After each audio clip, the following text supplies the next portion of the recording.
Brought to you by the EveryDollar app. Start budgeting for free today. From the Ramsey Network, it's The Ramsey Show. I'm Jade Warshaw. Next to me is George Kamel, GK, and we are your hosts for this afternoon. This is a live show. We take calls about your life and your money, so if you want to call in, get in where you fit in. The number is 888-825-5225. We'll get you on the line. All right, George, you ready to do this? I like to get in where you fit in. Get in where you fit in. I fit in a lot of places, so I'm going to use that. That's good. You'll get into a lot of radio shows. Okay, let's go straight to the phone lines. Aaron in Charlotte, North Carolina is on the line. What's going on, Aaron? Hey, guys. Thank you so much for taking my call. Sorry, I'm a little bit nervous. That's all right. We've got you. So me and my husband, we're in baby step 2. And we just received a small inheritance from his grandpa. It was $19,000. Okay. And we are trying to decide. So we've had some marriage problems, and we had found a while back this program online. It's a whole program. It's really intense, and I really think that they could help us. However, it's $4,400, and that's for the whole program. And when you break it down, it equals about $150 a session, which is about what, marriage counseling would be, if we went per session. And we're trying to decide if we should do that or if that money should just go to our debt snowball. My thinking kind of is it's an investment in our marriage, and if our marriage is stronger, then we can. It'll just be better in the long run. Obviously, we'll and then we'll just stronger partnership. Building our lives together. Have you done marriage counseling before? We have. Okay. But we just, we haven't really found anyone in the area that we kind of click with, or just scheduling. These people, we both felt like we clicked with. And it's Christian based, and it's just, I really think it would be a good thing. But it's like we got all this debt that's kind of looming in the background. Are you guys? So I don't want to. I mean, are you in a catastrophic situation? Like, are you guys barely holding on? I wouldn't say that. I mean, right now we're okay. Right now, there's a lot of underlying things that are still kind of there that I feel like they definitely need to be worked out. I wouldn't say we're on the brink of divorce or anything like that. I mean, here's the thing, and George can chime in here. When people put their marriage and their health first, I'm very rarely going to push back on that too hard, because you're the one in there every day. Like, you're calling into a radio show, I'm getting 3 minutes to talk to you. Only you know truly what your marriage needs and what point you're at. I don't know if a $4,400 investment is where you're at. You do, though. This is a money show, so of course it's like I'm wondering. I'm like, well, can they get the work they need for $2,000? Like, of course I'm thinking about the numbers here, but ultimately, I think that you and your husband are going to be the ones to really be able to sift through this. I mean, I'm going to start asking you questions now about your debt. I mean, how much debt do you have? Total is $96,000. Okay, $96,000. Okay, so your thought was we can this inherited money, it's found money. We weren't counting on it anyway. We can pop in here and, take the $4,400 and it'll almost be like it never happened because you weren't counting on that money anyway, right? Right. My thought is, what if you took a step and you went, hey, we're going to do a once a month marriage counseling, $150 a session, do that for a year. That's still $1,800. And then once you're out of debt, or if you want to continue that, it's still going to be more affordable than using this lump sum right now, which is going to hurt a lot more. That's a big chunk of change. It is. And the truth is, when I think of a marriage intensive, like, I'm thinking of whenever I've heard it in context. So this is just me.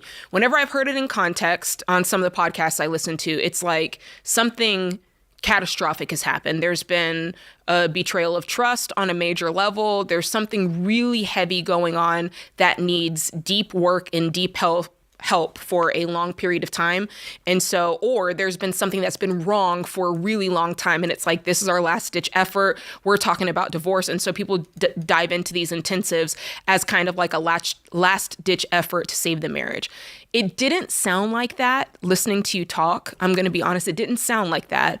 But again, only you know if it's like that and you're just not wanting to get into that on the radio. So I'm with George. Yeah, I mean, there was an infidelity. And, for a long time it was like, crisis mode. How long ago? We have made, it's been a year. So we have been working on it, and he, I trust him right now, but it's just, I have a lot of these feelings that, keep coming up, and, it's do you guys have hard kids? Yeah, we have a daughter. I'm doing it. It. I'm pushing my chips in. I'm doing it. I'm like, you got kids. This is a major thing. It's not that old. If it were me and the money came up and it was like, I'd almost view it as a blessing. I'd be like, you know what? Well, and that's what I thought too, because I feel like if we ended up getting divorced, that's probably going to cost a lot more than the $4,100. Well, that's what Jade asked. Are we on the brink of that? Yeah. It sounded like we're not, but there are some things to work through. So here's where I look at it. If you decide to do it, I would make sure it does not slow down your debt snowball. So we go, what are we willing to do if we use this amount of money to counseling? How do we not slow it down by that amount That's for this fair. many months? Yeah. And then we go, all right, I'm going to take on that side job. I'm going to sell that thing that I really didn't want to sell so that it doesn't feel like they're competing. Mm-hmm. Yeah. Okay. I like George's take on that too. That way you're not losing ground, but there's a hierarchy here, and it's kind of, everything we teach is, go balls to the wall, like we're going ham on everything. And that is true. Like when you have a money goal, you need to do all of that in order to accomplish it. But there are these outliers that are equally important, George. Like when we talk about, for instance, when we say be gazelle intense, everybody's looking around to cut areas and they're cutting their food budget. And next thing you know, they're eating ramen noodles every day. And I'm like, wait a minute. We're not doing this at the expense of our physical health, right? You cut things out, but you don't go to the point where you're doing unhealthy habits in order to accomplish goals. Same thing in relationships. You can go so crazy, work so hard that now you're like, okay, well, there is a relational component with your children and with your spouse, and you have to look at the timeline and go, is the timeline so long that it could have a relational effect? For my husband and I, it was 7.5 years of getting out of debt. So we had to weigh that into the equation so that we weren't seeing relational losses in what we were doing. And it's the same thing here with their marriage. If their marriage is on the rock, they had a catastrophic event. And so there's part of that you do have to weigh in, because at the end of the day, there's more to life than money, right? You got to have your health. You got to have your relationships. You got to have your marriage, relationships with your kids. And so being able to weigh that in a very wise way and let it filter through your values as we're teaching this is really, really important. We probably don't talk enough about it. Your analogy of sort of like a car repair. I'm going, all right, this is the Louis Vuitton of marriage counseling. Can we get a Target bag now? I don't know, George. That can hold our stuff. And that's where I go, a monthly session with someone local. Yes. Could that fill a gap right now and get them on the path versus going, we just heard about this thing. We need to do it. They were a great salesperson. We like them. I would just be doing a little more research into other programs. There's one called Marriage Helper. They're friends of ours. No advertising, but it's a much more affordable option. That's good, George, because the truth is not everybody has $4,400 at their disposal, and it's not to say that there's no help for the people who couldn't afford something like that. So that is a very, very, very good... I'm just doing my research. I'm the kind of guy who does the research. Do your due diligence. Find the help that you need. Don't sacrifice your relationships, your marriage, or your health. This is The Ramsey Show.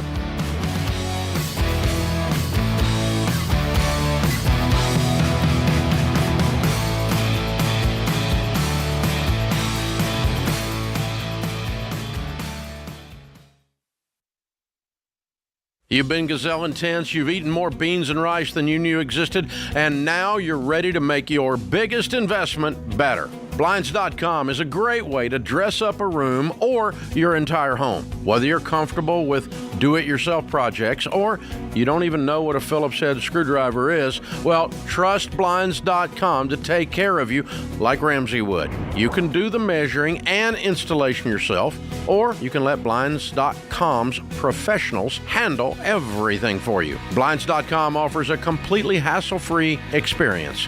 Count on them to deliver stylish window treatments from premium brands without the premium markup. You'll never have to deal with pushy salespeople in your home just to get a quote. But you can count on free shipping, free samples, and a 100% satisfaction guarantee so that you can rest easy. That's why we've recommended Blinds.com for over 10 years. Get 50% off site-wide for a limited time at Blinds.com. That's Blinds.com. Rules and restrictions may apply.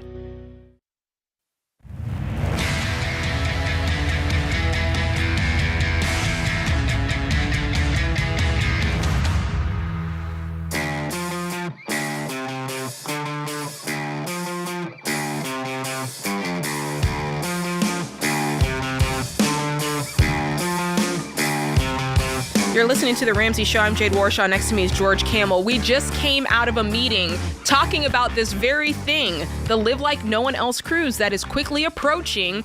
And you need to know that the cabins are going super duper fast. We've had more than 90% of the cabins booked. So if you're even thinking about going, you need to, as they say, I don't know if I can say it. Oh, is it family friendly?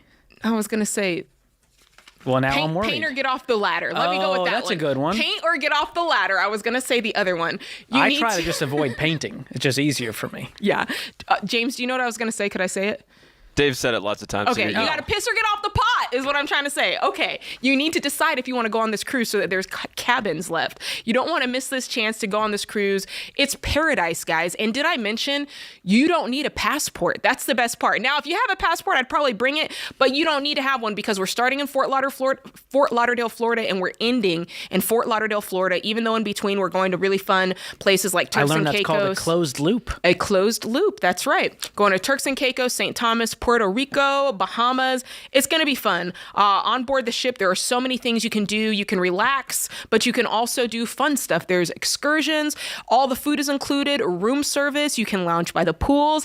A hot tub. Come on now. I won't be in that hot tub, but you can get in the hot tub. Have a good time. Stay active at the state-of-the-art fitness center. There's pickleball courts, which you will catch me on the pickleball court.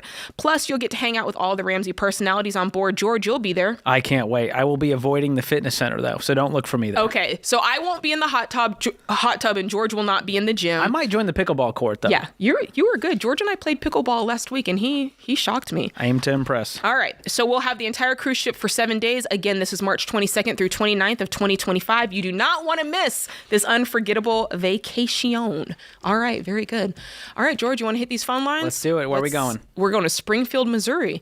We're going to talk to Kylie. What's going on, Kylie? Hi there. I wanted to talk to y'all about credit cards. This is George's freeway. Tell me more, Kylie. Yeah, so I have never been in credit card debt. My husband and I have never been in credit card debt. We are really diligent and mindful about paying off our monthly payments, and cash in general, just having it on me gives me anxiety. And so I was just wondering, why are they still a bad thing? Well, number one, I would see a therapist about the anxiety related to holding cash. That freak you out to have $10 in your pocket? Because we're not advocating that you have to use cash for everything in your life. We're saying use your own money on a debit card, for example, right, and you will spend less and hit your financial goals without any risk of ever going into debt or paying interest.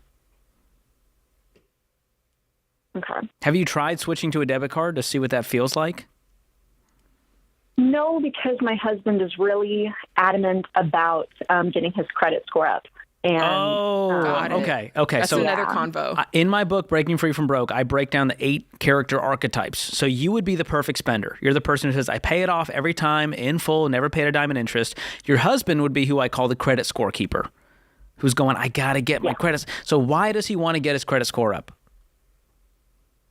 He just believes that it's a good thing and isn't fully on board with the Ramsey method just yet. And, but if you ask him beyond, I think it's a good thing, because I think he's smarter than that, what would he actually say if you said, why do you want a higher credit score? What does that do for you? What do you want to use it for?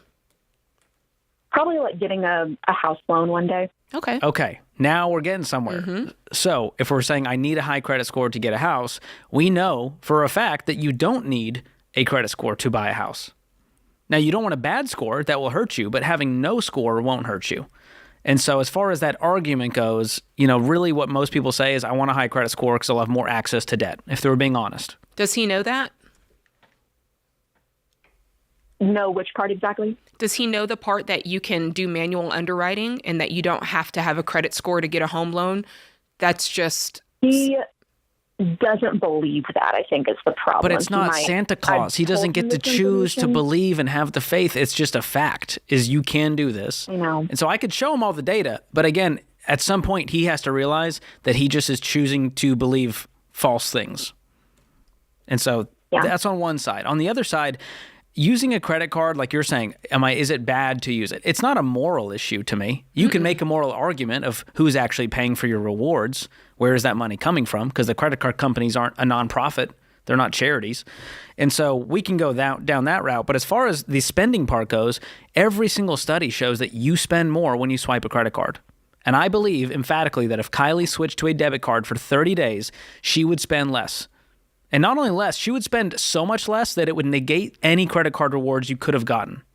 And if you really think about it, I mean, going back to that kind of stuck with me when you said your husband just doesn't believe that you don't need a credit score. You have to think about what's informing what most of us know about credit and credit scores. It's banks and financial institutions, right? Those are the commercials we see on the TV. That's the ad in the magazine, right? That's the YouTube ad that you saw. And the truth is, going into credit card debt and going into debt in order to upkeep a credit score makes a lot of people a lot of money. And so if there's a couple of options, if there's a couple of ways to skin this cat here, one is you pay cash, one is manual underwriting, and one is you use your credit score and try to work real hard to have a high credit score, which one do you think people are going to talk about the most? It doesn't mean that the other ways aren't feasible. It just means that one is way more lucrative for a lot of companies, and the others, they have no skin in the game. So they have no reason to talk about the idea that you could do a 0-score loan. So maybe frame it up to him like that, and maybe that'll cause him to kind of think about it in a different way. So then if we are never in credit card debt, though, I guess that's ultimately where my wondering comes from. But then why use it? So what would then be your reasons for using it? The points and the score. And okay, let's talk about take one of your credit cards. What is the cash back number on everyday purchases? I don't know off the top of my head. So let's use an example of 2%, right? You get 2% back. So if you spent $100,000, they would give you $2,000, right? Mm-hmm. Now, if you spent $100,000 on your other expenses that you can put on a credit card, I would say we can do better with a debit card. Would you agree? Yeah. So what if I could convince you that you could save 2% by using your debit card? You would spend more than 2% less if you used your own money versus someone else's money that you got to pay back later. Would you believe me? I could show you how, with an every dollar budget, exactly how to shave off not just 2%, but 5 or 10% off of your spending. And that's my big argument here is, even if you are the perfect spender and you truly will never pay a dime in interest, the fact of the matter is your brain says, this is not my money. It doesn't have the same weight as Kylie's bank account with money leaving right now. Because I got 30 days to figure this out, right? I mean, I kind of want to believe you, but I also want to know my own brain, and I process, okay, I have this much in the bank. I know I can't spend more than this. And are you guys hitting all of your financial goals? Like, are you like, we are crushing it, we could not improve if we tried? I'm sure that's not the case. We're currently in baby step 2. Okay. So there just tells me one thing, and I think you can do better. Number one, I think you will get debt-free faster if you cut up the card. You've removed all temptation to spend more than you make. Think about that. We are $0 in debit card debt. We are $1.2 trillion in credit card debt. Right. And so to say that they're the same and that you spend money the same, it's a false equivalence, because you simply cannot go into debt when you use your own money. It's kind of a funny, it's kind of a funny thing to think about, Kylie. I mean, I'm still thinking about it through the lens of marketing. And it's like, if you never saw a thing about the credit score on TV, on your phone, on the internet, and you just went to the library cold and you said, all right, how do I handle my money? And there was an article about using your own money and saving up and having freedom and Boo, boring. versus you have to borrow money so you can borrow more money so that you can borrow more money so that you can borrow more money and be in debt. It's like, it's insanity. it'd be book closed. Like, oh yeah, I already know what I'm doing. But because these marketing companies, they spend billions and billions of exactly how to market to Kylie, we fall for it. Like, we fall for it because we're intended to fall for it. And it's very hard to get past it when someone tells you the truth. This is The Ramsey Show.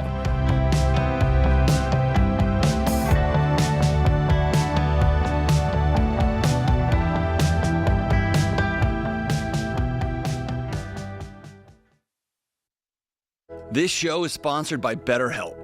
All right, so we all know I'm a pretty big nerd. I love learning new things, and it's one of the reasons why I spent most of my adult life in a classroom, either as a student or a professor. So the flurry of activity this time of year around kids going back to school, it reminds me of my love for learning. And even if school wasn't your thing, I bet there are things that you loved learning over the years, like gardening, hunting, medicine, Shakespeare. And if we're honest, most of us spend our lives learning deeply about anything other than ourselves.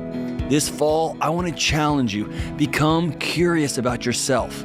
Why do you react the way you do? Why do you feel the way you do? Therapy is an amazing place to learn more about you, to regain your sense of curiosity, wonder, and excitement about the world. And if you're considering therapy, I want you to call my friends at BetterHelp. BetterHelp is 100% online therapy staffed with licensed therapists. You can talk with your therapist anywhere, so it's convenient for your schedule. Just fill out a brief online survey and get matched with a therapist, and you can change at any time for no extra charge. Let's be curious about ourselves this year. Visit BetterHelp.com/Ramsey Radio to get 10% off your first month. That's BetterHelp, HELP.com/Ramsey Radio.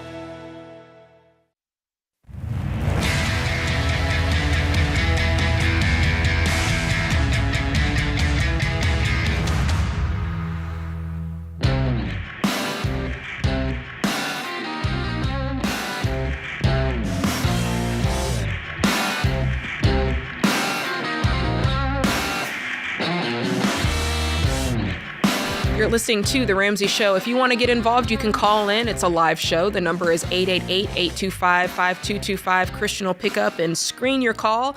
Remember, this is a show about your life and your money. We're helping people build wealth, do work that they love, and create amazing relationships. That's what we're all about here. So let's go to the phone lines. We've got Olivia in Roanoke, Virginia. What's going on, Olivia? Hi. So I called in just basically because I feel like I'm experiencing a lot of disagreement in my marriage as far as finances go. Tell us what happened. Well, we're both on the same page that we want to get out of debt. Like, we both agree that we want to get out of debt and we want to have more money in our bank account and more security. I feel like I'm the one sort of leading with that, like, gazelle intensity. And right now, I feel like one of our roadblocks in front of us is my husband's car. We both have a car. I have a more reliable American-made car that it's up there in the miles, but it's, one of those ones that's meant to last. And then he has a 20-year-old European car. And it's something that he got earlier this year after he wrecked his reliable car during a snowstorm. He paid in cash, which is great. We don't owe anything on our vehicles, but ever since he got that car, which I never wanted him to buy it, and I expressed that to him, but just let him do it because he was adamant and it was what he wanted, and he was just. How much did he spend? It was a $3,000 car. Okay. And I would say, considering how much we've spent, which I don't know exactly, he hasn't told me. I can't access his receipts. He told me he hasn't even been putting the receipts together with the rest of the car's information. What does that mean, you can't access? Do you guys not share a bank account so you can't see? No, we do. But like I don't have a place where all of this stuff is just compiled, like all of the receipts on what he spent on car parts. He's very handy and he does a lot of the repairs himself, but he's probably done at least 5 or 6 repairs since he bought the car. Are these March, for fun repairs? Like, is he like souping it up, no, or is he needing to keep this thing alive? Running. Okay. So you're also then something also tells me you guys aren't keeping a budget, because if you were keeping a budget, you wouldn't need receipts. You would see the transactions coming through. Okay, he went to Advanced Auto Parts. He went to Pep Boys. You would see that come through. So is that right? There's no budget? As of right now, no. Okay. I have like downloaded y'all's app before and tried to like get that going, but our financial situation has not been great, and all the more reason to get into the budget. Okay, let's break this down. No, I agree. You're like, he's spending way too much money on this $3,000 car. He's probably already spent more than $3,000 on the $3,000 car, correct? Maybe not quite, but we're in a position now where the car isn't working to where he's comfortable driving it even to work, and so we're down to being a one-car family, and he works 40 minutes away. Okay. And you want to sell this car? I want to sell it, and we literally can't even afford. It's like $300 in parts that he needs right now, and we can't even afford to buy that. Is it sellable? If you sell it, what would you get? Or is it just scrap? If we sold it right now, we would get pretty much nothing, but if he fixed it up, he might be able to get a similar price as to what he bought it for. I'm not 100% sure. So you're saying right now he would get $500, but if I put $300 in, I could get $3,000 for it. And you wouldn't get $3,000. You'd break even.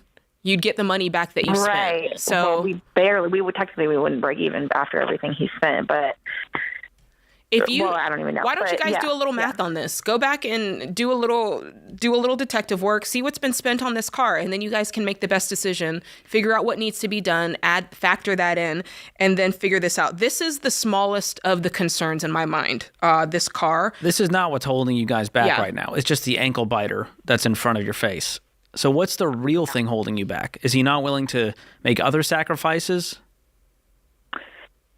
Yeah, so I would say stubbornness is what's really truly holding us back. I tried to discuss this car with him yesterday, and it just turned into an argument. Let's say we never talk about the car again. What else are we doing? Because just dealing with the car is not the thing that's going to get us out of debt. Yeah. So what are the steps you're taking?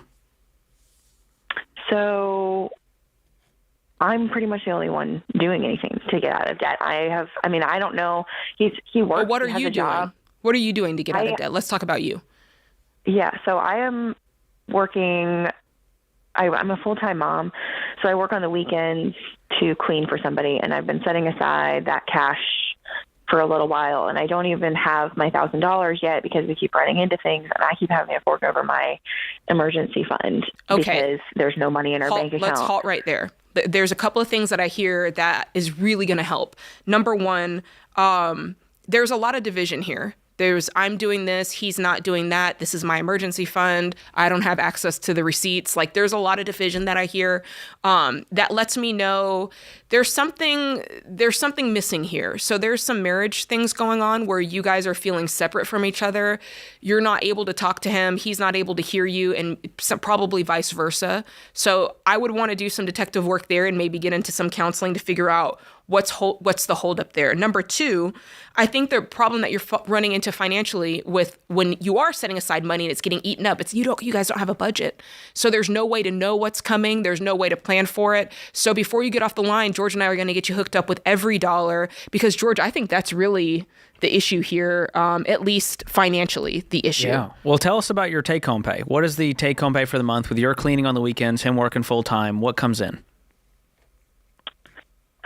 If I worked 4 weekends a month doing this one cleaning job that I'm doing, I would be bringing in, let me just pull my calculator up really quick. Mm-hmm.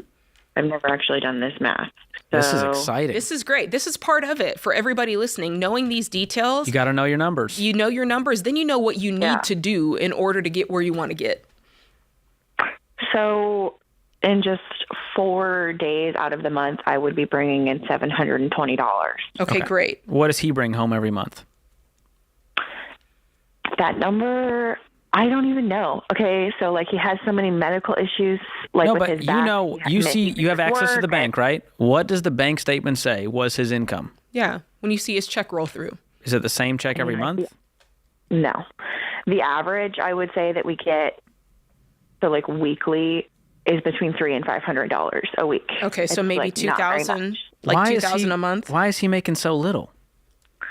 So part of it was they cut his hours back at work because business was slow. And then they recently brought his hours back up. And when that happened, he also got basically what I would call a raise. They allowed him to start receiving commission because he's an incredible worker. He's a hard worker. Mm-hmm. What does he do for work? What he does. He's a chimney sweep. Okay. But then he threw out his back pretty much right when that happened. He has had back issues his whole life, and he probably needs surgery one day. But he'll miss work because of stuff like that. Like, this isn't just the first time it's happened where he throws his back out.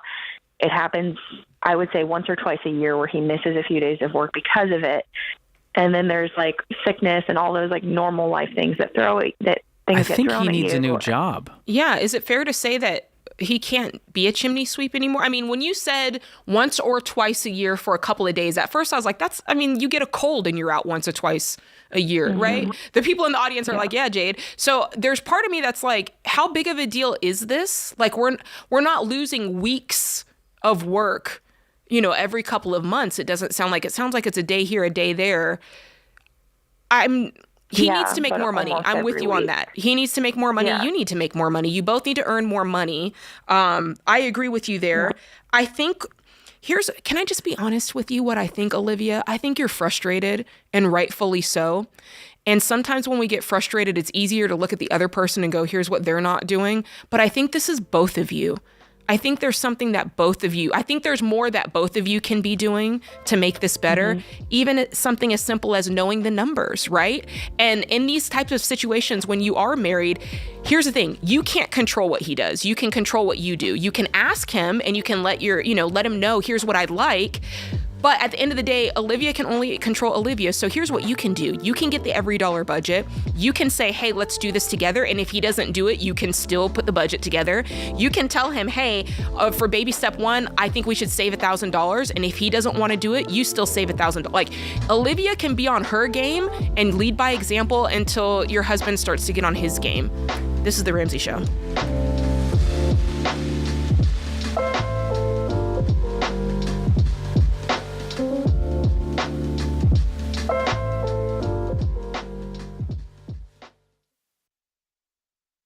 So, George, we talk a lot about identity theft, and we take calls from people that do, but yours actually got stolen. Well, don't say it with that much happiness, Dave. It's true. Gosh. I do not recommend it if you can avoid it at all costs. And that's when I was much younger. I had worse hair and a negative net worth. But I worked at Ramsey at the time, and so I was covered by Xandr ID theft protection. So thanks, Dave, for covering all of us here. Absolutely. Well, one thing, Xandr helps us do that. So it's a great benefit for the team, but it's a great benefit for everybody because Jeff Xandr and I have been working together for, 25 years. We've been doing stuff together since before there was an internet.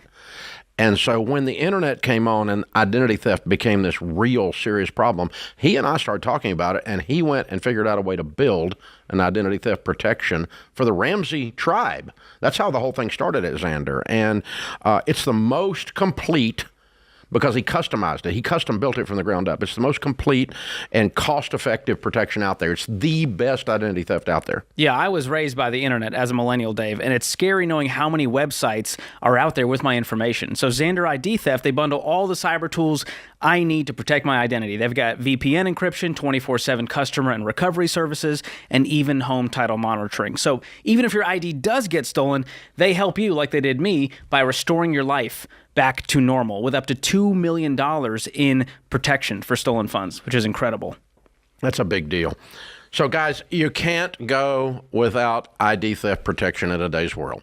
It's just too much going on. There's too many people have already stolen your identity. It's out there floating around. You've got to have this full recovery protection. Xandr is the best. So, Xandr.com. Or call 800-356-4282 for the most complete identity theft protection out there. Xandr.com, 800-356-4282.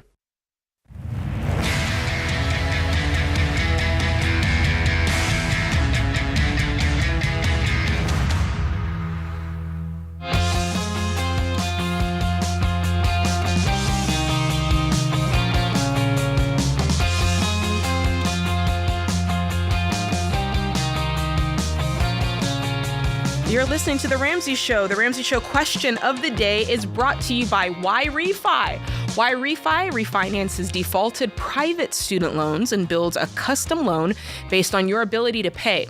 Now, you guys, private student loans are different than federal student loans, right? Like Sally Mae. So learn more about this custom refinancing option and a lump sum payoff option you could qualify for after 24 months. Go to yrefy.com/Ramsey. That's the letter Y, REFY.com/Ramsey. This may not be available in all states.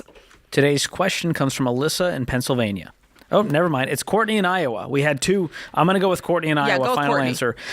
She asked, my ex-husband and I received a large inheritance during our marriage and set aside college money for both of our children. Now my ex is financially strapped and has asked our youngest son for his college fund, which he didn't end up needing to fund his education. Our son is 24 and getting married soon, and I trust he will use the money responsibly. I can't believe my ex has put our youngest son into a terrible position. Is our son morally obligated to give his father this money? Short answer, I'm going to say no. There's no moral obligation. There's no legal obligation. No. And I have questions, though. I mean, my first thought is, okay, the parents put the money aside for the kids in the 529. They list the child as the beneficiary. Unless there was a discussion that was like, hey, if you don't use this money, it goes back to us, and they change the beneficiary back to themselves or the wife or whatever. I don't know. But if it's still in the son's name, I'd be like, this is my money. Or, I mean, he's about to get married. To my kids. How cool would it be to change the beneficiary to their kid? That's what I'm saying, yes. In a year or 2 or 5 or whoever. You know, I think that's... And part of this is we're enabling this ex's bad behavior for a grown man to just suddenly be financially strapped and need to rob his kid's college fund tells me a lot about the character of this person. Right. Because a 529 is a gift. Like, it is you gifting the gift of education to your Well, the confusing part is this came from a large inheritance during their marriage that they then set aside in a college fund. Yeah, but still, even if they had worked to save the money, you know, it would still be money that they earmarked and said, this is a gift to our kids for their education. So in many ways, it does feel like like turning around on a gift. Yeah. I don't like it. Yeah, I don't like it, and I don't like this ex having... I think he needs to find a different method to get this money than to rob the college fund, which, by the way, will come with a whole bunch of penalties. You got to pay income taxes plus the 10% penalty on top of that. And so I'd hate to see that when this money's been growing tax-free. It can be used for future generations to allow them to go to college debt-free. And who knows what college is going to cost 18 or 20 years from now. Right. When this son has kids. Yeah, and if let's just pretend for a second. Let's play this out, George. Let's say how much money would need to have been in there to pay for kids' college. Maybe there's $70,000 in there to pay for the whole thing. If he didn't use it, then this idea of my ex is financially strapped. Like, you don't suddenly up and need $50,000 or $70,000. That's over time, many decisions being made. So, yeah. Oof. My final answer is... This whole thing just gives me heartburn just looking at it. But I would say, no, your son is not morally obligated to give his father this money, and I wouldn't if I were him. And if I were the mom... So I can keep going on this. And if I were the mom, it was both of their inheritance. That's the thing. We don't know where this came from and all that. Well, she says, my ex-husband and I received an inheritance. I'm like, part of this is on her, too. Like, she should get to decide. And if she says, no, this is our son's money, that on that. You can figure it out. All right. Thanks for the question. That's a real... These are the hard topics. Like a Common Core math problem. It hurt my brain. These are the hard topics that George and I go after on The Ramsey Show. It's very hard-hitting content. That's what we do. All right, let's go to David in Providence, Rhode Island. What's going on, David? Oh, hello. Hello. How are you? Hi. All right. I'm good. How are you? I like how Dave puts it. I'm better than I deserve. Okay. Hey. Love to hear it. How can we help today? So me and my wife are in an interesting financial choice right now. And I think it's kind of like a pivotal choice, and I just need some advice. So we have no debt, no kids. Lord willing, we'd like to have kids in about 5 years. Okay. And then at that point, we would go down to like a single income. We just would both value her being a full-time mother. So we have about $40,000 to $45,000 saved up in the bank. Okay. And we're currently renting an apartment right now. our rent is $1,575 a month, which is sort of average for the area that we live in. So our question, my question rather, is do we buy a home that we can afford right now that would not really suit us when we have children, meaning we would probably have to sell it in about 5 years, or do we continue to rent for like another 3 to 5 years and then buy a house that would be bigger and maybe suit us more as a larger family? Why would you need to sell when you have one kid? That's what I was going to ask. Yeah, I mean, we really wouldn't need to sell for like the first kid. We kind of both would like to have more than just one though. But yeah, I mean, like, but that stretches you to like that stretches 5 years to like maybe 7 years. No? As far as space, because an infant is like this big. Yeah, well, so maybe I should define the space a little better. I mean, they don't make one-bedroom homes. Well, or as condos. The one that we're looking at is 200,000 for not really a home, I guess. It's more like a cottage. It's 650 square feet. That's like a tiny home. That's super small. Yeah. Yeah. It's pretty small. That does change it a little bit. That's tiny. So what if we got something more reasonable? Let's say it's a 2 or 3 bedroom to where you could grow into it even with 2 kids, even if it was a little bit tight. What would that cost you? In this area, I mean, there's nothing. It would either need such a large amount of repair that it's like really a huge undertaking, like maybe more than just an average fixer-upper. So what about one in good condition? You don't have to do some HD TV the price show. Would be probably about like $350 or so. That's reasonable. And you're going to keep saving a down payment. Is $45 everything you have in savings? Does that include your emergency fund, or is this just earmarked for down payment? That's everything we have, yeah. Okay. That does change it a little bit too. So and what's your household income? Yeah, so right now with both of us, it's about $160,000 to $170,000 a year. But if, after we have a kid and my wife would stop, making an income, right, then that would go down to about, I don't know, 110 or so. I mean, it depends on with me getting a raise between now and then and whatever, but around 110. Okay. Something like that. I would say you're on the path, and I would just set the home budget that makes sense and then go, okay, well, how much more down payment do we need to save up to make this affordable to where it's no more than 25% of our take-home pay? And that I would base that take-home pay off of your income alone, since that's the goal. Yeah, and the good thing is your rent is not astronomical. Like, your rent is not far out that I'd be like, you got to get out of this rent. You're paying $3,000 a month for rent, right? You guys' rent is at a good spot. And I don't think that I'd be interested. I know it's not an actual tiny house, but I don't think I'd get into this tiny house deal. I think I'd ride the wave and just go, you know what? We're going to take instead of living 5 years in this 600 square foot house that basically is an apartment, let's live in an apartment and let's save up this money and do this $350,000 deal.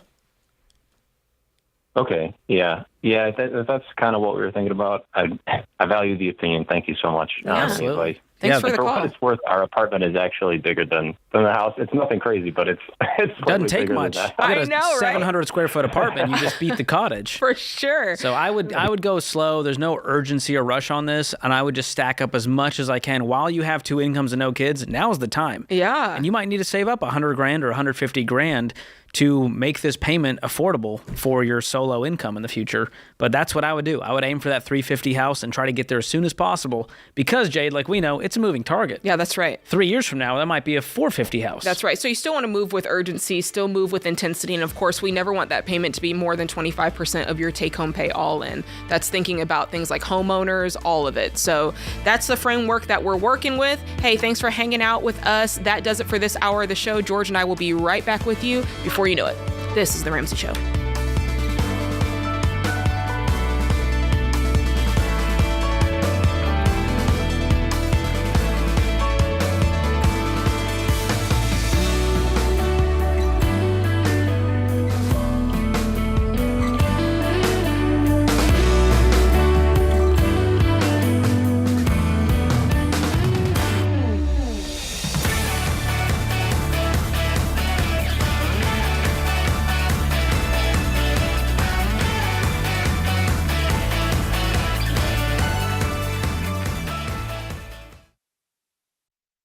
Do you ever feel like you're finally making progress toward your goals only to get quickly distracted by something else in your feed?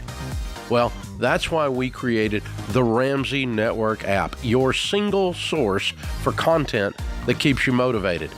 The Ramsey Network app is designed to keep you laser focused on reaching your goals.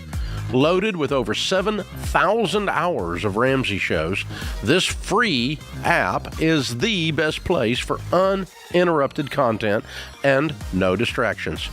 Plus, you can search specific questions to get more personalized content in seconds. So, for the days you need some extra motivation, you'll have proven advice at your fingertips. It's time to get serious about your goals and shut out the distractions for good. Simply search Ramsey Network in the App Store or Google Play. Just click the link in your show notes and download the free Ramsey Network app today. Brought to you by the EveryDollar app. Start budgeting for free today.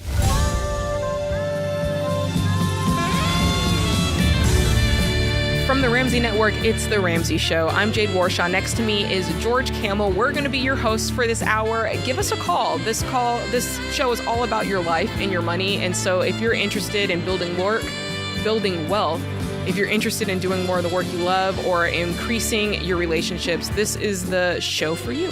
You can call in. The number is 888-825-5225. We'll get you on the line. All right, let's get right into it. The first call comes from Steven. He's in San Jose, California. What's going on, Steven?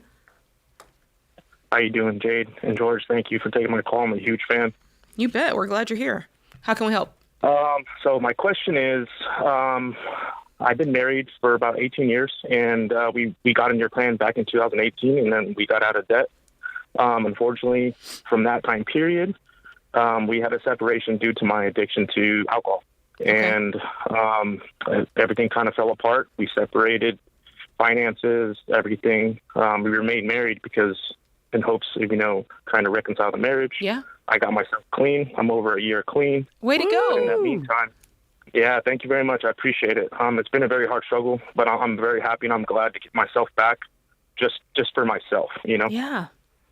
But in that time period, I accumulated, some debt, about $50,000 worth of, a car and consumer debt combined total. And we are still separated financially. And I know it's an emotional tie to this, but my goal is ultimately to get my family back, get my marriage back, get my finances back in order. And, we did everything together. Mm-hmm. And now that it's been separated for the past couple of years, how and even is it possible that we get back on track, we get things together? Do I attack this debt by myself? And then, mm-hmm. I'm getting information and advice from different people, and I know you guys are the professionals, and I trust you guys, and you got us out of debt the first time. So, well, I mean, there is part of this. Obviously, you guys separated your finances because of the mm-hmm. addiction, and so I'm guessing you both were working with some sort of counselor who was recommending these boundaries, right? Yes, absolutely. Okay. And so did they kind of give you a point where it's like, okay, once this takes, like, do you have a lever that you pull where it's like, once this takes place, everything goes and we have that trust that we keep the finances together? Or that's a funny thing because our counselor's advice is, hey, you guys do your thing and you do your thing separately, and maybe, in the middle, you guys will meet down the road. And, I don't feel the same way, and I kind of challenged that the last counseling session because I feel like, hey, if we're going to be back on board, let's do all this together and let's get after it, because that's how we did it prior. What's your wife think? But I understand this is an emotional tie. It's a huge thing for my wife. It's a red flag for myself. It's embarrassing. It's shame, guilt, all of that, mm-hmm. What's your wife feel? Is she ready to combine money again? No, I don't. No, because even, on top of that, with addiction, I had an injury at work. I'm a driver for, a major delivery company, and, my income was reduced because I'm not working and overtime. And so I think she wants to have a set, like, hey, the year of sobriety, that's great. Let's get, let's just get that in order. And then financially, I think she wants me to be back working stable and bringing in income mm-hmm. in order to get back on track and feel comfortable to join those finances again. And I agree. I understand that, uh-huh. But I'm like, I'm at that point of, where I was with addiction, where I'm sick and tired of being sick and tired, and I want to get after this, you know? Yeah. But there is a part of this where there was, for her, I'm sure she experienced a huge distrust. Like, there's part of this where it's like, okay, like you said, I'm really glad this year has happened. I think we're going to keep going in that direction. But, yeah. and to your point, I don't think this should be indefinite. Like, I don't think that you should live life separately, but I do think you guys need to work together and figure out what that point is where, you go, okay, once we've checked these things off the list, everybody feels comfortable again. We're going forward. We've got some track record established. Now we're ready to go together. I think you guys have to work together, and even with a counselor, to kind of be a third party in that to make that happen, because you're right. You don't want to continue to operate separately once you've gotten to that point of health where you don't need to operate separately. But to her point, she's got to feel good about this too, because the truth is the past has been hard for both of you. Absolutely. So, and I think I've come to this point where I've let emotion not play a factor, because alcohol was fueled off of my emotion, and I come from a crazy past, but I'm trying to think more rational now, but I'm also I'm like, I want to get gazelle intense on this. Let's jump in. Like, I'm all in board, and I know she's like, well, let's pump the brakes. And it's hard to stay focused and motivated when we're kind of living on separate islands. You know? But you can pour all that emotion into doing those things that she said she wanted to see. You with the stable job, you with the stable income. And when you have those things, then you are also paying off debt as well. So there's part of this that I think she's probably wanting to see. Is this the real thing? And is it the real thing on every level, or just part of the levels? Absolutely. So I would do this on your own as you get the stable income, and then as you join and she goes, oh, wow, he's really changed. He's doing this thing. I'm on board. Then we combine incomes and we attack this debt together. I know you feel the guilt and shame from it. Is she willing to tackle it with you at that point? That conversation hasn't come up. She's aware of how much the debt is and where I'm at, and I feel truly we haven't even spoke about that, but I believe that she's just not willing to put her hand in this, because it's like, hey, this is your responsibility, you kind of fix it, and I'm taking ownership and accountability of that, and I'm So are you guys splitting rent, like the mortgage right now? How is this all working? Yeah. Well, that was the funny thing. Like, we were all living together. We were doing all the living together, and then when the separation happened, she went to go live with her family, and I went to go live with my family. So the opportunity to, I want to get this done, 6 months, a year. I really want to get intense and get this stuff back in order, because we're in a position where we're living separate, and we have that opportunity to kind of. You're still living separate? Yeah, you're still living separate. Yeah. So what is the game plan to even move in together? See, that the game plan is to obviously pay off debt. I want to be debt free before we make any moves, because. Wait, did she say I'm not moving back in with you until you're debt free?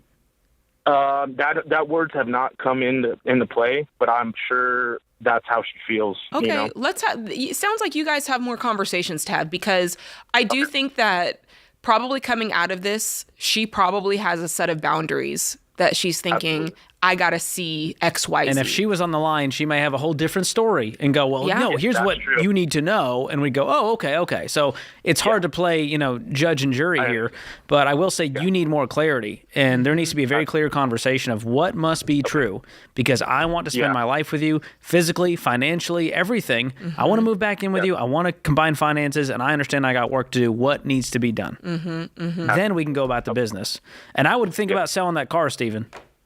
Yeah, how much is the car out of the $50,000? The car's only about less than $10,000 worth of it. It's mostly consumer debt. Unfortunately, this addiction brought to me where credit cards. Yeah, it's all credit cards. Yeah, and I took a leave from work medically, because I just felt like I was in that headspace, and I wasn't even getting paid at one point before I got medically kind of clear to kind of go take care of this addiction. Okay, so it sounds like you're on the right path. It sounds like you're understanding. It's my mess. I need to clean it up. Have that clear conversation with her. Figure out, okay, what are the points that we move in together again? What are the points where we combine our money again? And are you really serious about getting back with me, or are these parts caveats in order for that to happen? This is The Ramsey Show.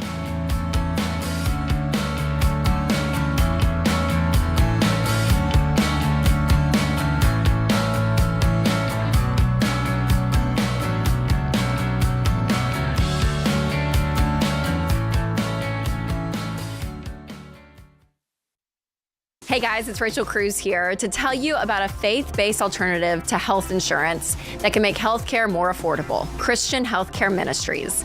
CHM allows members to share each other's healthcare costs, and it's as easy as 1, 2, 3. Step 1, choose the healthcare provider you want. Step 2, submit your eligible bills. And Step 3, get reimbursed. CHM members take care of your eligible medical bills. With no networks and the freedom to choose your healthcare provider, CHM is the best option for Christians who want to take care of their families and help other believers. Find out more at chministries.org/budget.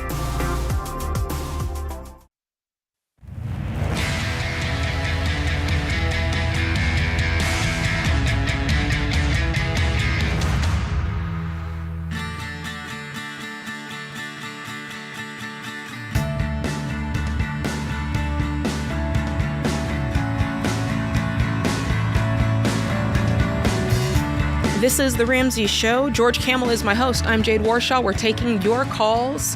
888-825-5225 is the number to call. Hey, George, I saw this sitting on our desk, and I think it's worth talking about because we hear so much doom and gloom about Americans not ready to retire, or it's the American dream is dying, here in America when it comes to money. And this is really cool. From CNN, number of 401k millionaire reaches new high. Yes. I actually just talked about this morning on Good Day Orlando.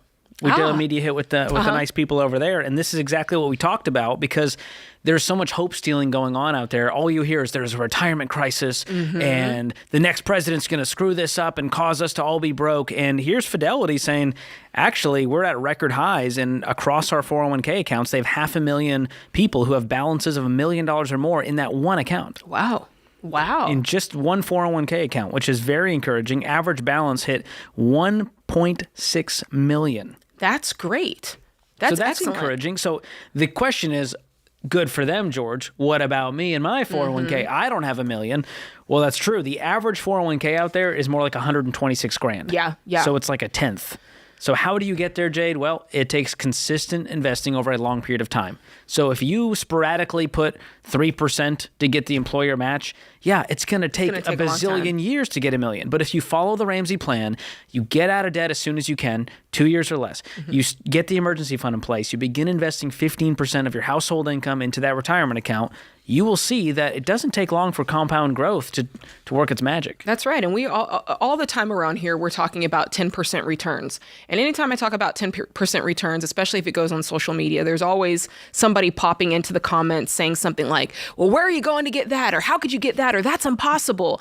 And I always have to explain the idea that this is an annualized term. Number one, it's not to say that every single year you're going to get 10%, but over the lifetime of your investing, that is what you're getting. That's the average of all the years you've been investing. So if it was up 30, down 12%, up 20%, down 6%. If you take into account all of those years, you're looking at 10 to 12% on average in the stock market. That's right. And when you look at them by year, most of the years are up years. You have those years that tank because something catastrophic has happened, whether in politics or, international, but it always recovers, and it always recovers really in our favor.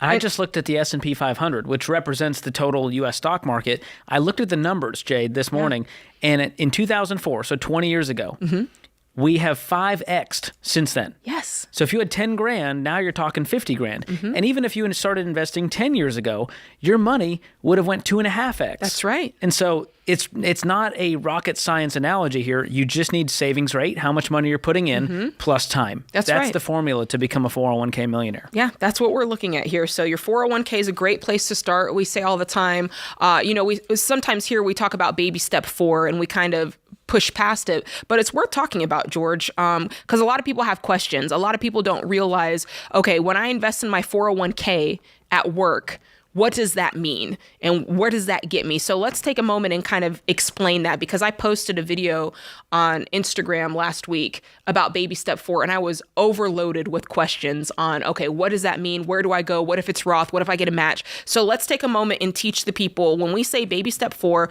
what are we talking about? I'll start with the first part. So here we teach that you're not ready to invest until after you've paid off your debt, which is baby step 2, and after you've invested and after you've saved 3 to 6 months of expenses. That's baby step 3. From there, we then teach, okay, now you take 15% of the gross that you're making every single month. This is before insurance comes out, before taxes comes out. You take that money and you're investing it. And we say, let's start with an employer-sponsored account if there's a match. Yes. So if you make $100,000 a year, you should see $15,000 in contributions in that retirement account. That's 15%. Yes. And the strategy here is simple. Match beats Roth beats traditional. We go for the match first because it's a 100% return on our investment. I put in 4%, the employer puts in 4%. Great. Next, we can move to all of the Roth options available. All of that means is that the money is put in after tax and grows tax-free. So you're not going to be able to deduct it from your taxable income for the year like That's a traditional, but you never have to pay taxes again. If you have $2 million in a Roth 401k at retirement, Uncle Sam doesn't touch it. Love That's like that. $2 million of net income, take-home pay. So I love that. Then beyond the Roth options, like a Roth IRA or Roth 401k, you can move to any traditional options you have. That's right. And one of the other things I love about investing is if I can set it and forget it. Like if you're doing the 401k right now and you can go to HR and set it up and it happens like clockwork, that's wonderful because you don't even have to think about it. It's just happening monthly. It's money. You can almost pretend like it's never happened, right? You're not thinking about it. And same thing if you have a Roth IRA, you could probably set it up to where that's coming out Automatic automatically contributions. on payday. Because here's the thing. If you don't do it on payday, good luck to you. It's not happening. It's not happening. If you see that money in your bank account, it's hard to go, you know what I should do? Invest for the future. You're going to go, ooh, I'm going to buy me some stuff. Yeah, that's right. So I love the idea of picturing like you never had that money and then future you. It's going to feel like you found like a $20 bill in your coat pocket, except it's going to be like a $2 million bill in your coat pocket. So let's talk about George briefly because we got some time. Let's talk about for the people who say, well, I make too much to invest in a Roth IRA. Well, the IRA does have limits, but there's ways around it with the Roth where you can do a backdoor Roth. Yeah. And all this means is you're going to use after-tax money to fund an IRA, and then you can immediately convert it to a Roth. Yeah. And it's legal. It's a legal loophole. Totally legal. This is not like a life hack that's going to get you in trouble. And I would recommend working with a pro on all of this. You can connect with one at RamseySolutions.com to help. That's what I did when I came to Ramsey. I had an old 401k. I rolled it over to the IRA from my Apple career, my short 1 year and 3 month Apple career. I had some 401k money in there. That's great. And so whether you're rolling over or you want to do a backdoor Roth, there's a lot of options for high income earners. On top of that, there's the mega backdoor Roth. Yes, Like there's a lot. It feels like a 7-year-old named these. The mega backdoor. And then for the people who are like, okay, Jade, George, great. I'm maxing out my 401k. I'm doing well. I'm maxing out a Roth IRA. What else can I do? We love the HSA, health savings account. If you have a high deductible insurance plan, that's a great way to go. I mean, obviously, when you put the money in at first, you're thinking this is for my health savings. But beyond $1,000, you're able to invest that money. And by the time you turn 65, it doesn't have to just go to medical costs. You can use that for... It acts like a 401k, basically, essentially, which is really cool. What if you're really doing well, George, and you're like, I did it all. I did the HSA, the Roth IRA, the 401k. What am I going to do next, George? I would just invest in a general investing brokerage account. Yes. This is not connected to retirement, you don't get tax advantages. Well, let's run it back a little simpler because some people are going, when you say brokerage account, George, what do you mean? What is that? What is a brokerage account? What's a brokerage? Well, it's simply an account for investing that you work with a firm like we've all heard of Vanguard or Fidelity or Schwab. Charles Schwab. Yep. So you can work with a pro in this. You can open these yourself, and you just simply invest in. This is what Dave does. He gets a big check that's not non-retirement. He goes, I'm going to put it in an index fund inside of one of these accounts. It's not connected to your employer. It's not connected to your retirement. It's simply. And you pay taxes on the money, on the growth of that money, and you don't get any tax deductions when you put it in. So there's no tax benefit, but the benefit is you don't have to wait till 60 to tap into it. I like that. And you can use it for anything at any time. Okay, so let's take it a step further. When we talk about investing that money, what are we talking about? We're talking about, because a lot of people go, oh, I'm investing in single stocks, Apple, Nvidia, right? And we're saying, no, that's super risky. Let's invest in mutual funds, right? So this is like betting on a single horse versus betting on the racetrack. Yeah. I'd rather just enjoy the game and go, we're all going to be winners if we put money into the race track itself. That's right. We're going to get all the horses in that race. And that's what you're doing when you invest in a mutual fund, which is like 90 to 200 plus. Sometimes more, stocks. Yeah. And so that's what you're betting on. And you can see the return is a lot less rocky than a single stock of one company. Instead, we're going, here's the top 500 companies we're all rooting for, the top 500 horses in the race. And that way you get the benefit of all of that growth. And there's different types of funds that he's talking about. We talk about growth funds, growth and income funds, aggressive growth funds, international. Those are the 4 that we teach. You're spreading your eggs out. You're not putting them in one basket. So if your international fund is not doing very well, probably your growth and income fund is trucking along and doing just fine as it should. And so that's how this works. That is baby step 4 in a nutshell. George, you're a genius. I wouldn't go that far. I would. But you know what? You don't have to be a genius investor to make money in the stock market. That's you right. just got to ride it out. Don't jump off the coaster, man. Stay put. Stay put. All right, keep tuning into The Ramsey Show to learn more about how to manage your personal finances.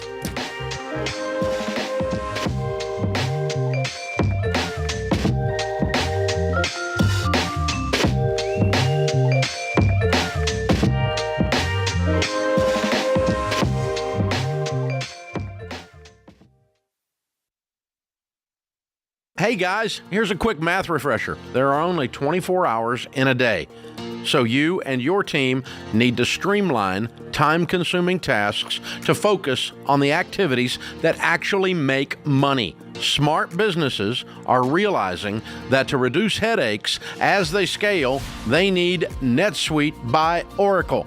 NetSuite is the #1 cloud financial system, bringing accounting, financial management, inventory, and HR into one platform. With NetSuite, you reduce IT costs because NetSuite is cloud-based. You cut the cost of maintaining multiple systems because you've got one source of truth. And you improve efficiency by bringing all your major business processes into one platform, slashing manual tasks and errors. So join the 37,000 plus companies, including Ramsey Solutions, that have done the math and are boosting their efficiency with NetSuite. And right now, download NetSuite's popular KPI checklist designed to drive the right behaviors for your business absolutely free at netsuite.com/Ramsey. That's netsuite.com/Ramsey to get your free KPI checklist.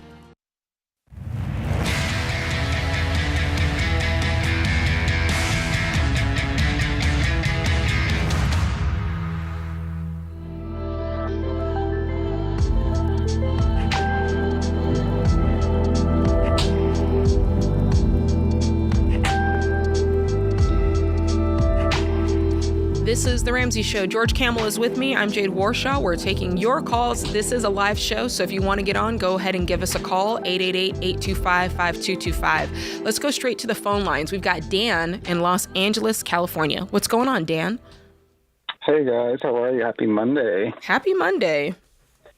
How can we help? I guess my question is, what do you do when you're barely getting by each and every month? You're behind on pretty much all your bills. You're getting sued by a debt collector, all at the same time as you're trying to prepare for the birth of your first child. Ooh, the short answer is make more money, but I know it's going to be more than that. So tell us what's going on. Yeah, so I guess past 2 years, I went into 2 different business ventures with partners that, long story short, I just ended up getting the short end of the stick and never got compensated. Mm-hmm. So since then, I've had to pretty much just drive for Uber and Lyft to supplement income. Right now, we are 1 month behind on our rent. I am currently 2 months behind on my car.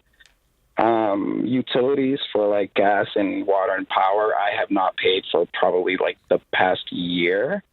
Wow. And it's still on?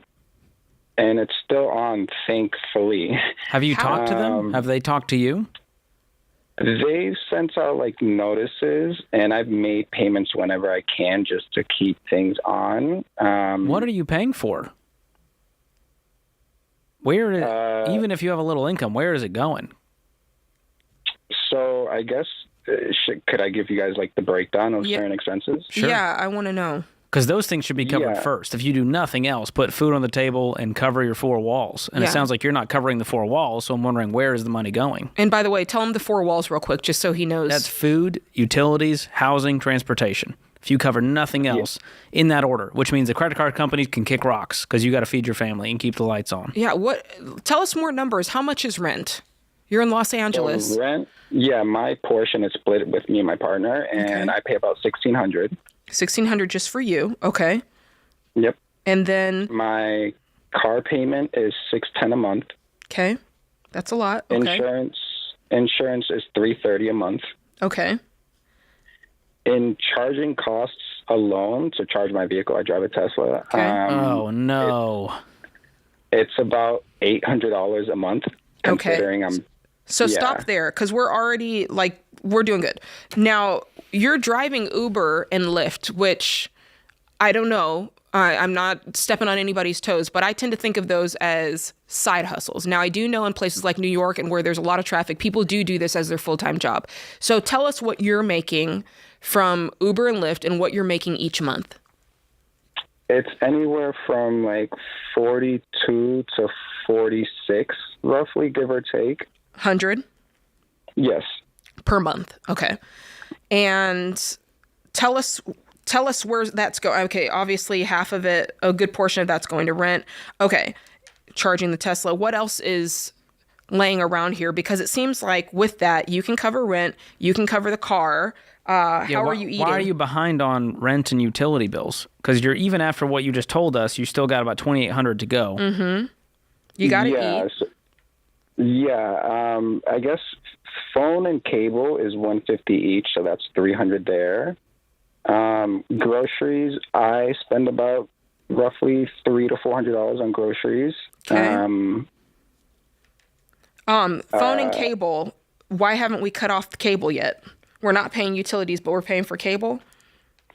Yeah, that's also why I'm calling in, just to figure out kind of how to navigate all of this.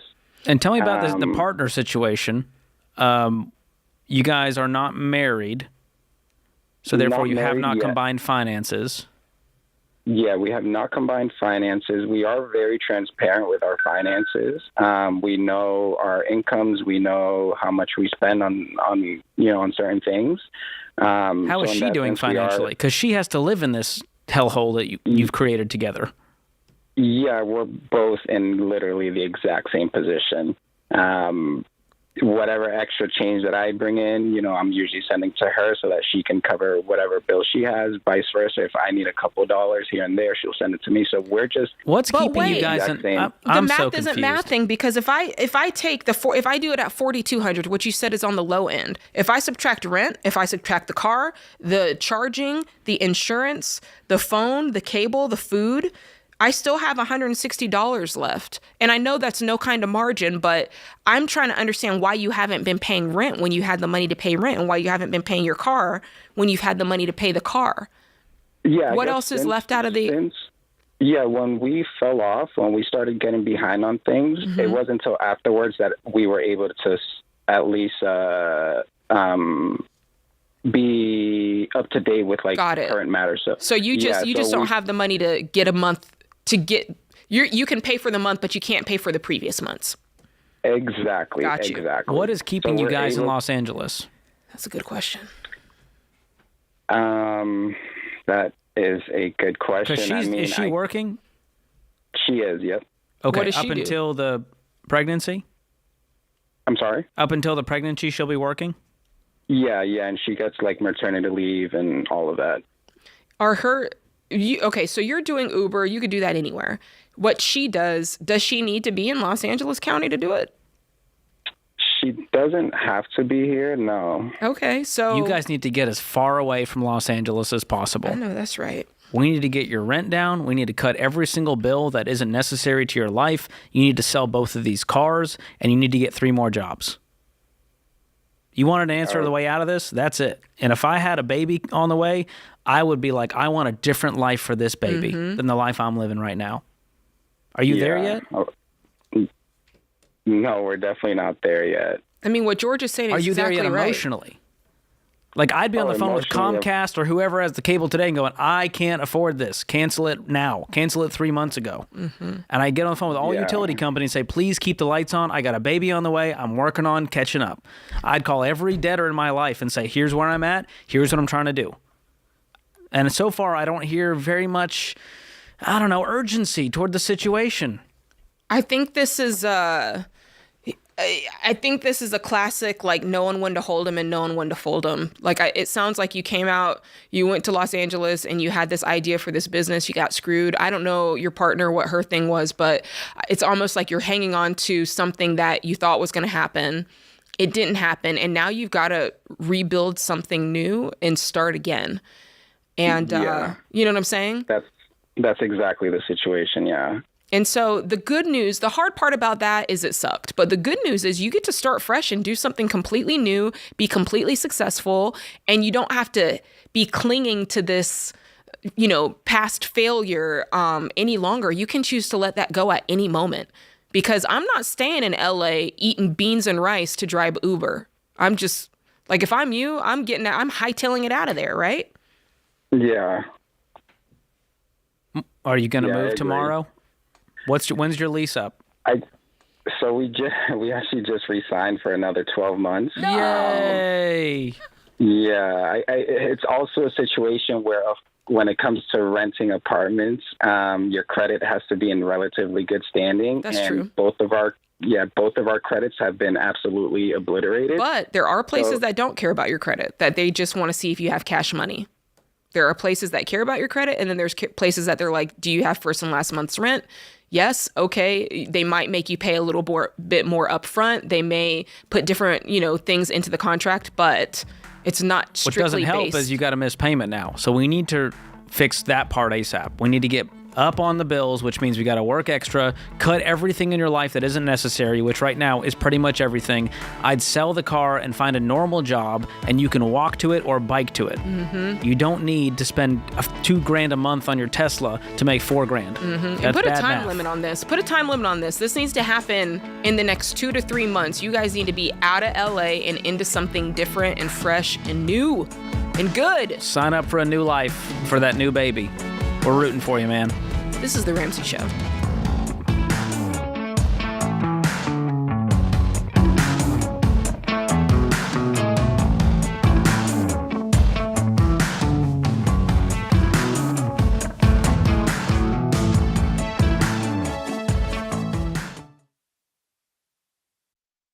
Your home is probably the biggest purchase you'll ever make. And with the real estate market like it is now, you'll need a mortgage company you can trust.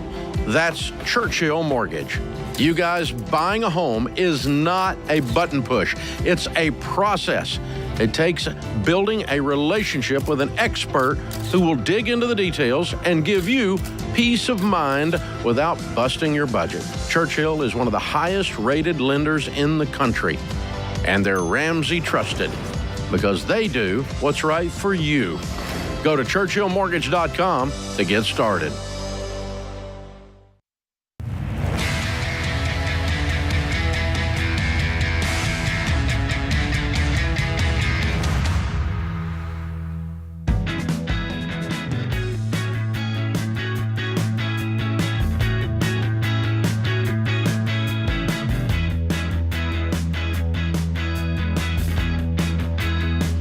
All right, you're listening to The Ramsey Show. I'm Jade Warshaw. Next to me is best-selling author George Kamel, and this is a live show, so if you want to call in, you can hit that number.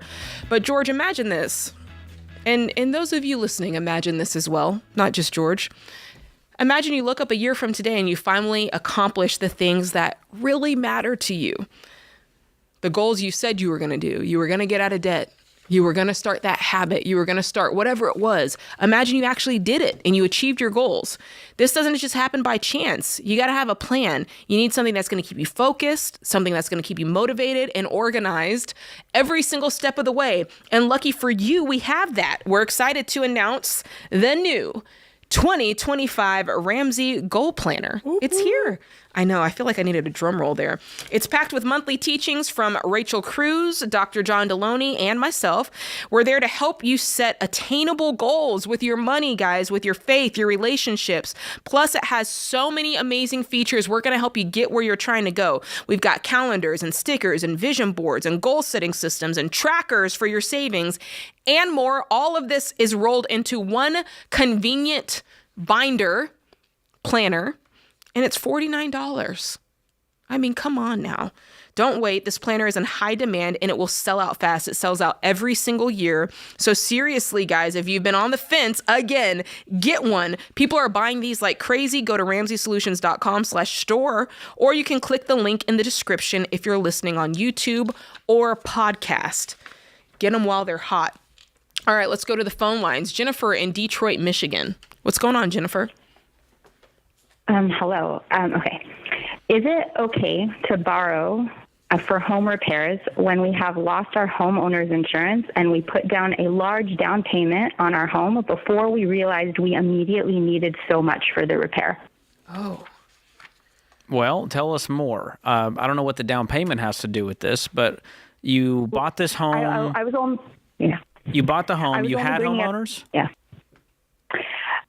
Very briefly, we lost it basically immediately because we bought a home with a flat roof, and basically all of the homes with flat roofs are losing their homeowner's insurance. Oh, gosh. All of a sudden.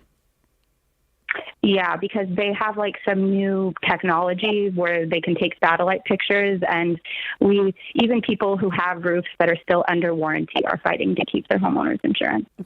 For those listening, if you have a flat roof, like what's the issue with that? Is it flooding? What happens? Leaks? Yeah, it's basically water pools on it. The drains get clogged. It just has a much lower life expectancy than a sloped roof. And more risk for the insurance company. Exactly. Okay. Have you had any claims or losses so far? No, we just bought the home 2 months ago. Okay. We knew that the roof needed to be replaced, but our plan was to replace it with another flat roof, and we have the money to do that. But considering everything that's happening with flat roofs, it seems unwise to lay out the money. Yeah, if I could choose a different roof, I would not go flat at this point. So what is it going to cost for a traditional roof? Okay, so here's the thing.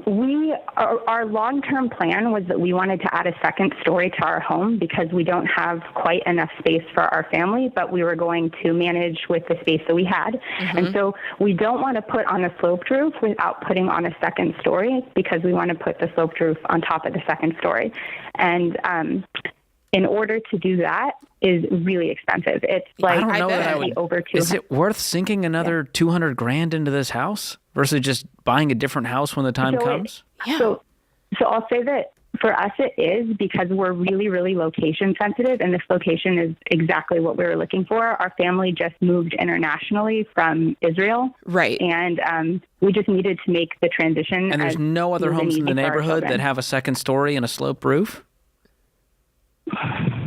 Listen, Jennifer. Not really. I mean, we were just shopping for homes, and we bought the one that. Yes, but the story has changed, and I think you're very rigid on your plan. It's like this was the plan, and I get that, but there's a bad guy now. Like the story has changed, and so you guys have to kind of be willing to change your story too. Like the original plan was we switch out this sloped roof or this flat roof for another flat roof, and then that buys us time. And then when it's time, we build the second story, that on that. But that cannot be the story anymore. So the only way that you can still play that out is if you have the money to put on the second story and then get the traditional roof.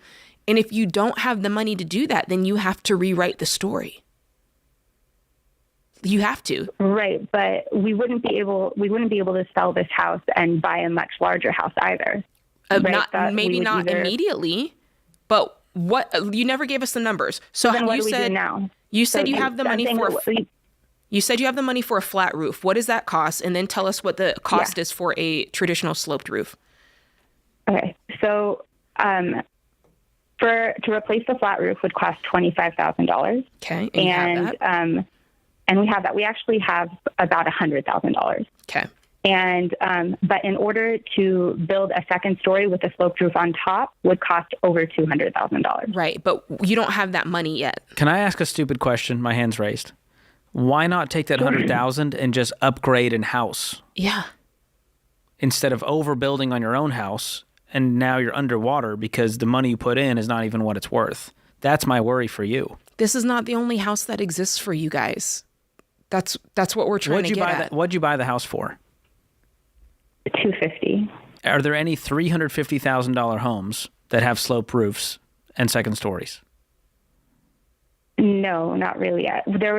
We would be by Jennifer, if I go on Zillow, am I going to find a house for $350,000 with 2 stories and a sloped roof within 2 miles of your house?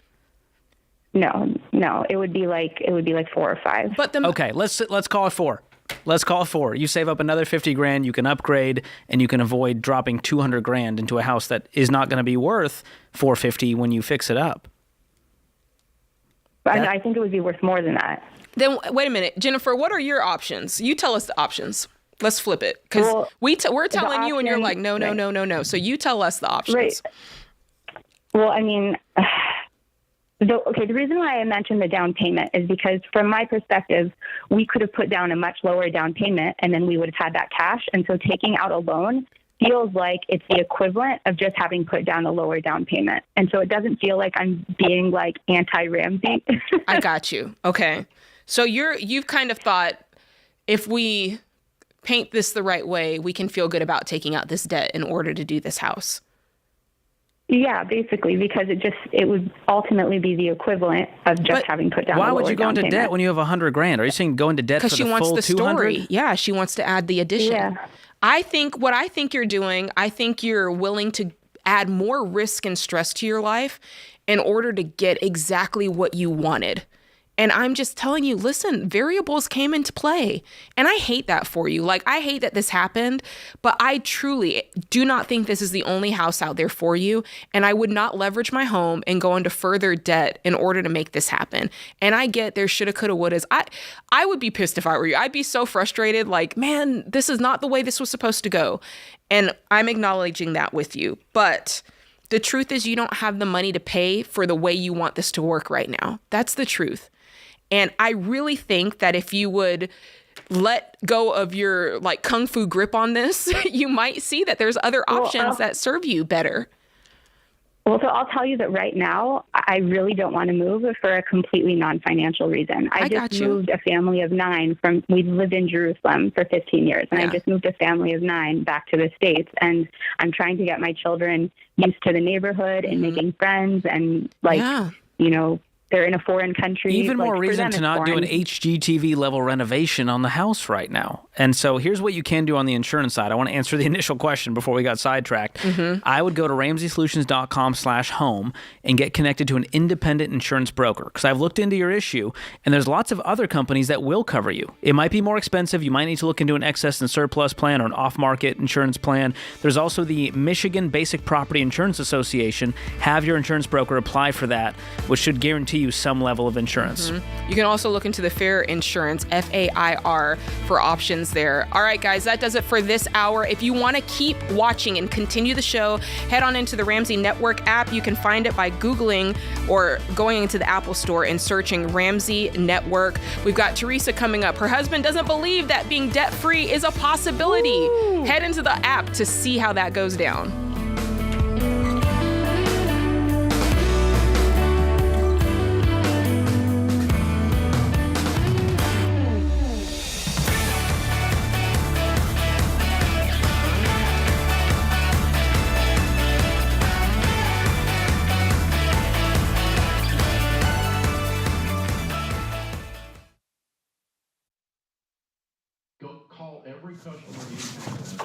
Hey, what are you still doing here?